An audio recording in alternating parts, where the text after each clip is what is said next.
A little bit about the movie itself. The main character, Isaac, is my son, Jeffrey. Um, my my mom is in the movie. My brother Bob plays the therapist in the movie. My nephew Brandon is one of the guys in the treatment center when the group scene. And the reason that so many of my family members were so eager to be involved in this project was because we're very familiar with addiction in my home, right? I told you a little bit about myself earlier. I was a tornado running through my family. And, I was blessed to find the gift of recovery.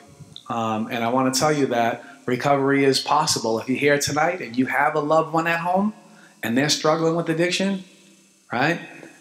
It doesn't have to end up like this. It doesn't have to end up like some of the stories that you're going to hear tonight. It doesn't have to end up that way, right? But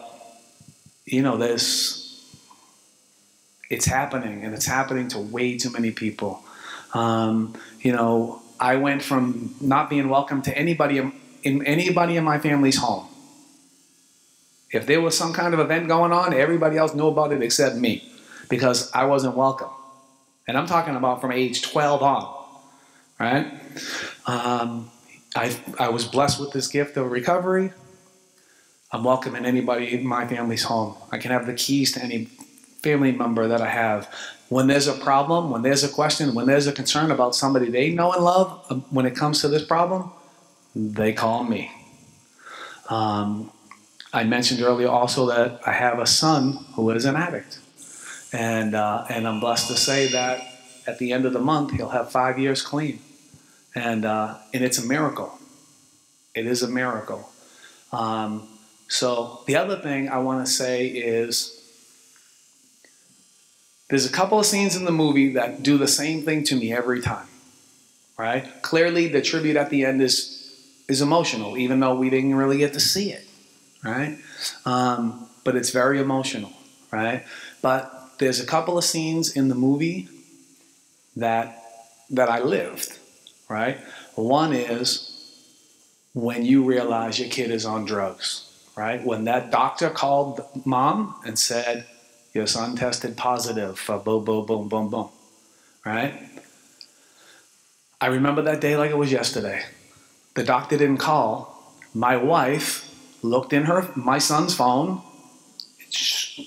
This kid's up to something. I don't know what it is. He's up to something. Because me, the expert in the field of addiction, working in and around the field of addiction, from the minute I got sober and got out of prison, that's the only jobs that I qualified for, right?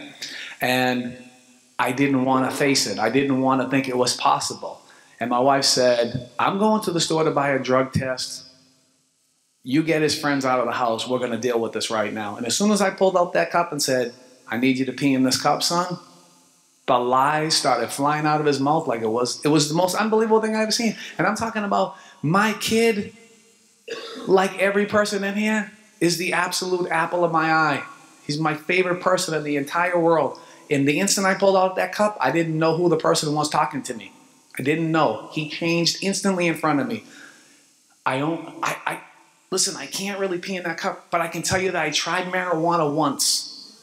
And it just happened to be yesterday, so it's going to come back dirty, right?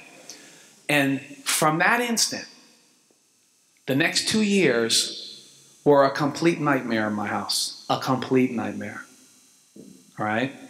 I put my son in numerous rehabs, and then it got to the point where my wife, who also grew up in a family with a brother who was an addict, a heroin addict, she said, he's got to go. He's got to go. We can't keep doing this. We can't keep doing this. We have other kids. Everything's upside down. He's taking stuff from you. He's stealing from you. He's got to go, man. So I had to go in my son's room, pack up his stuff, go downstairs, open the front door, put his stuff outside, and then physically push him out my front door. Okay? Now, I want to tell you something. I've been thrown out of my house. I've been thrown out of my house as a kid in the middle of February, and I lived in Massachusetts, okay? It was the worst thing that I can remember in my life, and I said when it happened to me, I would never do this to my own child. How could they possibly do this to my own child? And here I was, it was my day, and I had to do it. And in my heart, I knew it was the right thing to do. It was the right thing to do. And I pushed him out the door, and I closed the door, and I fell on the ground, and I cried like a baby. And I'm laying on the floor crying like a baby, and you know what I'm thinking?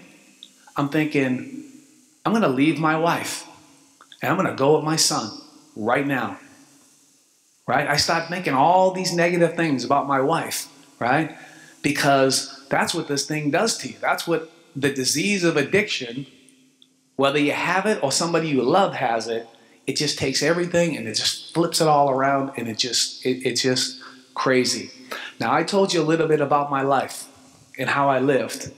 And when you think about that, you think, well, that's a very tough way to grow up, okay? I only told you this much, right? I'm telling you that sleeping outside, living on the streets, doing whatever I could do to get money, to get high, and the pain that I lived in, and being in prison and all that, didn't even come close to the pain I felt when I realized my kid was on drugs and the ride he was going to have to take, right? It didn't even come close. It destroyed me. And we pushed him out the door, and he had to go through what he had to go through. And it was a process of kicking him out and bringing him back and kicking him out and meeting him and bringing him a sandwich. And it was so painful. And until he was beaten into a state of reasonableness. Until that day he came and he knocked on our door and he said, Dad, I'll go anywhere. I'll do anything. I don't want to die. And that's what happened for us. That was our story.